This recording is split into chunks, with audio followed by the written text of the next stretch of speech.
Hippocrates pernah berkata, pencegahan lebih baik daripada pengobatan. Assalamualaikum warahmatullahi wabarakatuh. Salam sejahtera untuk kita semua. Yang terhormat Majelis Dewan Juri, perkenalkan saya Alini Alfitri sebagai pembicara pertama, rekan sebelah kanan saya Tepan Agus Setiawan sebagai pembicara kedua, dan rekan sebelah kiri saya Eva Maudia Rahmanita sebagai pembicara ketiga. Kami Tim Pro dengan tegas mendukung mosi pemberantasan korupsi di Indonesia seharusnya lebih difokuskan pada pencegahan sistemik daripada penindakan hukum. Kami dari Tim Pro akan memaparkan mengapa pencegahan sistemik harus menjadi prioritas utama dalam pemberantasan korupsi di Indonesia. Menangkap ikan sebanyak-banyaknya tidak akan menyelamatkan lautan yang sudah tercemar. Begitu pula dengan korupsi, menangkap koruptor sebanyak apapun tidak akan menghentikan sistem yang terus memproduksi koruptor baru. Itulah kenyataan yang ada tentang penindakan hukum di Indonesia, hanya mengatasi yang tampak tanpa menghilangkan penyebabnya.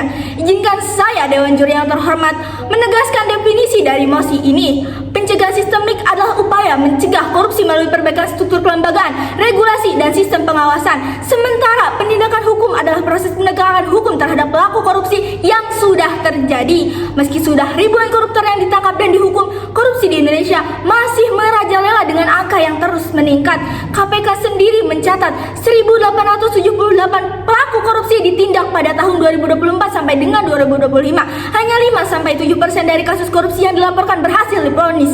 Mengapa? Karena keterbatasan SDM penyidik, proses hukum yang panjang, dan backlog kasus yang menumpuk. Penelitian UGM tahun 2022 berjudul Korupsi Sistemik di Indonesia menemukan bahwa 73% kasus korupsi disebabkan oleh kelemahan sistem pengawasan, celah regulasi, dan dictionary power yang terlalu besar, bukan semata-mata karena moral individu. Saudara bisa melihat contoh nyata penindakan hukum seringkali terhambat oleh korupsi internal aparat penegak hukum. Hal ini membuktikan bahwa pencegahan sistemik lebih penting daripada penindakan hukum. Sejalan dengan Undang-Undang Nomor 30 Tahun 2002 tentang Komisi Pemberantasan Korupsi, pasal 13 huruf D menyatakan bahwa salah satu tugas KPK adalah melakukan pencegahan terhadap tindak pidana korupsi. Dengan fokus pada pencegahan sistemik, kita menutup celah-celah yang ditunggangi koruptor, membangun tata kelola pemerintahan yang transparan dan akuntabel, serta mengurangi potensi korupsi secara fundamental.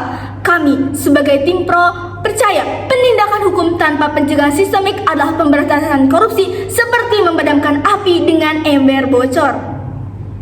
Dewan Juri yang saya hormati, saya ingin menegaskan bahwa pemberantasan korupsi di Indonesia akan jauh lebih efektif apabila negara menggeser fokus dari penindakan hukum yang selama ini bersifat reaktif menuju pencegahan sistemik yang bersifat proaktif, terukur, dan menyasar akar masalah. Fokus ini bukan berarti meniadakan penindakan, tetapi menempatkan pencegahan sebagai garda terdepan sekaligus fondasi utama. Dewan Juri yang terhormat, alasan kami mengklaim yang bahwasanya pencegahan sistemik jauh lebih efektif adalah: pertama, penindakan hukum selama ini belum memberikan efek jera yang nyata. Banyak pelaku korupsi yang kembali mengulangi tindakannya setelah bebas. Bahkan beberapa kasus menunjukkan koruptor berperilaku seolah hukuman hanyalah risiko pekerjaan. Ini menunjukkan bahwa sistem penegakan hukum kita belum mampu memutus siklus korupsi.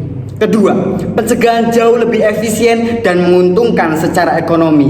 Melalui perspektif ekonomi of law analysis, biaya sosial penindakan yang mencakup penyelidikan, penyidikan, persidangan, dan pemasyarakatan jauh lebih tinggi dibandingkan membangun sistem pencegahan seperti digitalisasi layanan publik, transparansi anggaran, dan reformasi birokrasi. Ketiga, pencegahan sistemik mampu membangun budaya anti korupsi sejak dini. Ketika sistem dibuat transparan, akuntabel, dan minim celah, perilaku masyarakat serta aparatur negara akan dipaksa mengikuti budaya yang baru, menjadikan korupsi sebagai perilaku yang sulit dilakukan, bukan sekedar perilaku yang berisiko dilakukan. Keempat, pencegahan memungkinkan kita menerapkan pendekatan follow the system, not just the suspect. Penindakan mengejar orangnya, sementara pencegahan memperbaiki lingkungannya. Jika sistem bersih, perilaku korup akan terhambat bahkan sebelum terjadi. Hal ini didukung oleh data korupsi Indonesia. Berdasarkan Transparansi Internasional mencatat indeks persepsi korupsi Indonesia berada di angka 34 dari 100 dan stagnan beberapa tahun terakhir. Padahal operasi tangkap tangan dilakukan hampir setiap bulan. Ini membuktikan bahwa penindakan tanpa pencegahan tidak memberikan perbaikan signifikan. Analisis ekonomi hukum menggunakan pendekatan ekonomi of law, pencegahan terbukti lebih murah dan lebih menguntungkan negara. Biaya membangun sistem transparansi seperti approachment, budgeting, digitalisasi layanan, dan open data lebih rendah jauh dibandingkan ongkos memproses satu korupsi yang melibatkan tim penyelidik, jaksa majelis, hakim, proses pemasyarakatan. Kerugian negara sering kali tidak kembali. Mari kita bandingkan dengan negara lain. Singapura pada era 1960 sampai 1970-an mengalami korupsi yang bahkan lebih parah dari Indonesia. Namun mereka memilih jalur pencegahan sistemik, menaikkan gaji birokrat secara transparan, membangun sistem merit dan seluruh layanan pemerintah digital, dan meminimalkan interaksi tatap muka. Hasilnya jelas, Singapura kini berada di peringkat 5 negara terbersih di dunia. Korea Selatan juga menerapkan pendekatan pencegahan setelah era industrialisasi. Mereka dirusak oleh skandal elit politik. Mereka membangun anti korupsi and civil rights commission, memperketat sistem anggaran, dan memperkuat pendidikan integritas di sekolah. Hasilnya, korupsi politik pun menurun secara signifikan. Pencegahan membangun budaya anti korupsi. Ketika sistem dibuat untuk menutup ruang penyimpangan, perilaku manusia ikut menyesuaikan. Seperti sabuk pengaman di mobil, sebelum diwajibkan orang malas memakainya. Tetapi setelah dibuat aturan sistemik dan teknis alarm berbunyi jika tidak dipakai, semua orang akhirnya membangun kebiasaan baru. Begitu pula korupsi, sistem dapat mengubah budayanya. Penindakan hanya mengobati, pencegahan menyembuhkan. Penindakan bekerja seperti memadamkan api yang sudah membesar, sementara pencegahan adalah membangun sistem kelistrikan yang aman, memastikan tidak ada percikan yang berpotensi menjadi kebakaran. Negara maju memilih mencegah, bukan memadamkan api. Semua bukti tersebut menunjukkan bahwa penindakan hukum saja tidak memadai untuk menekan korupsi.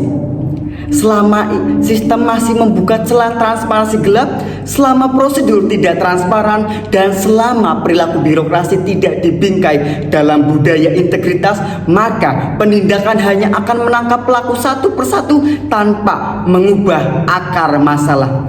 Karena itu, sesuai dengan musik kita hari ini, pemberantasan korupsi memang harus difokuskan pada pencegahan sistemik. Pencegahan jauh lebih murah, lebih efektif, dan lebih mampu mengubah perilaku birokrasi serta masyarakat. Pencegahan tidak hanya menangani akibat, tetapi juga mengamankan masa depan tata kelola pemerintahan. Dengan demikian, kami dari Tim Pro meyakini bahwa pencegahan sistemik adalah strategi yang paling rasional, modern, dan berkelanjutan untuk menyelesaikan persoalan korupsi di Indonesia. Dewan Juri yang terhormat, kami tegaskan mencegah lebih baik daripada mengobati. Kami tetap meneguhkan dan mengutamakan pencegahan sistemik dengan dilakukan secara maksimal dan tegas. Sehingga daripada itu, mekanisme yang kami berikan di sini adalah yang pertama, langkah penggerakan secara paralel antara dua jalur pencegahan korupsi. 1. Pencegahan dari bawah melalui pembentukan karakter anti korupsi sejak usia dini. Hal ini ditujukan kepada anak-anak Indonesia sebagai generasi penerus bangsa dengan memasukkan kurikulum anti korupsi mulai dari pendidikan dasar, menengah atas, sekolah negeri, swasta, bahkan pondok sekalipun. Ada yang kedua, pencegahan dari atas seperti langkah reformasi SDM dalam pemerintahan harus dilaksanakan dengan cara yang bersih. Ikuti aturan yang berlaku. Kerjasama antara Bawaslu dengan Kepolisian dan Kejaksaan RI sebagai badan pengawasan dan penyidikan harus lebih tegas dan sistematik. Kedua arah pencegahan harus berjalanan beriringan, karena tanpa adanya pencegahan dari kedua sisi, budaya korupsi akan terus merajalela. Yang kedua, pantau secara rutin dan tegas akan struktur pemerintahan yang ada. Yang ketiga, lakukan transparansi kinerja dan selalu libatkan publik untuk hal-hal yang sifatnya demi mencapai kepentingan dan kesejahteraan bersama. Yang keempat, pada hakikatnya korupsi akan tetap ada dalam kehidupan kita, sehingga ketika korupsi itu masih ada, dalam mekanisme kami terdapat bentuk pertanggungjawaban yang lebih menimbulkan efek jerah, yakni selain penindakan hukum, harus dengan adatnya secara tegas pencopotan jabatan dengan menjunjung pada ius constituendum yang berupa segera sahkan RUU perampasan aset bagi para koruptor. Dewan juri yang terhormat, kami akan berikan perbandingan argumentasi. Mengapa hal ini baik di sisi kami proposisi? Di sisi kami akan membangun stigma baru bagi seluruh masyarakat bahwasanya korupsi merupakan tindak tercela dan memiliki dampak yang buruk bagi pelaku ataupun pihak-pihak yang dirugikan. Lalu, mengapa hal itu buruk di sisi oposisi? Mereka yang berdiri di pihak oposisi sangat menutup mata akan jaminan pejabat yang korupsi tidak akan melakukan korupsi lagi.